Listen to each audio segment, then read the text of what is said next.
Critical race theory is a legal perspective rooted in the civil rights movements of the 1960s and 70s. Many have credited Eric Bell as being the father of critical race theory. Critical race theory scholars as a whole challenge the liberalist claims of objectivity, neutrality, and colorblindness of the law and argues that these principles actually normalize and perpetuate racism by ignoring the structural inequalities that permeate social institutions. Its general mission seeks to analyze, deconstruct, and transform for the better the relationship among race, racism, and power. One of the tenets of critical race theory is that racism is ordinary, not aboriginal. It is rooted in people's subconscious and deeply institutionalized. It can occur when someone is looked over for a promotion or when a woman clutches her purse in proximity of a colored person. Theorists also believe that racism is prevalent and that it cannot be overcome in our current legal or structural system.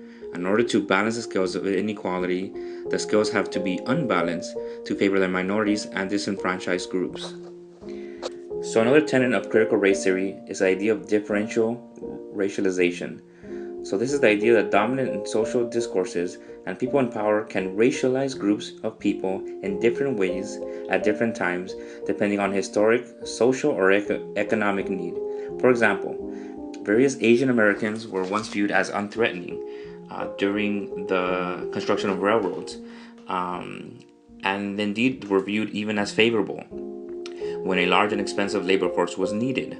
Over time, the financial independence and success of Asian American groups appeared threatening to the national economy. These groups were then demonized in popular discourse and excluded from citizenship by law. And even now, today, a third revision, these Asian Americans are considered a model minority. Another group who has been similarly targeted are Mexican and Latino immigrants who were once viewed as a favorable workforce, but then excluded legally from citizenship.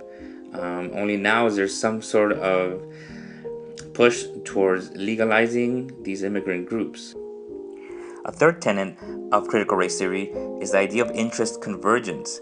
Now, this simply put states that decisions regarding equity and civil rights are more likely to occur when the subordinate group can align its interests with the dominant group. A popular example given of this is Brown versus Board of Education, which in essence knocked down separate but equal and desegregated schools. However, it was also seen as a move by the government to ingratiate itself with international agendas and strengthen their cause for the fight against communism. In addition, there's a revisal called Brown 2, stating that the school should desegregate with, and this is quoting, all deliberate speed, which in essence many feel render the decision mute, as many schools today are still indeed segregated. A fourth tenet of critical race theory is the concept that stories and counter-narratives help explain perspective.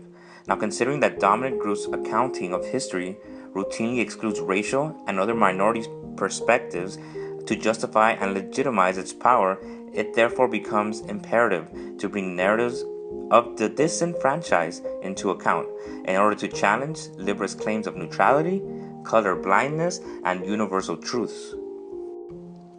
A fifth and final tenet of critical race theory is the concept of intersectionality. Now, critical race theory acknowledges the intersectionality of various oppressions and suggests that the primary focus on race can eclipse other forms of exclusions. Coalitions have greater power to affect social change. However, addressing broad concerns over individual experiences can force people into choosing a singular identity, leaving other aspects of their oppression unaddressed. Examples of these can be issues regarding gender, sexual identity, or personal beliefs.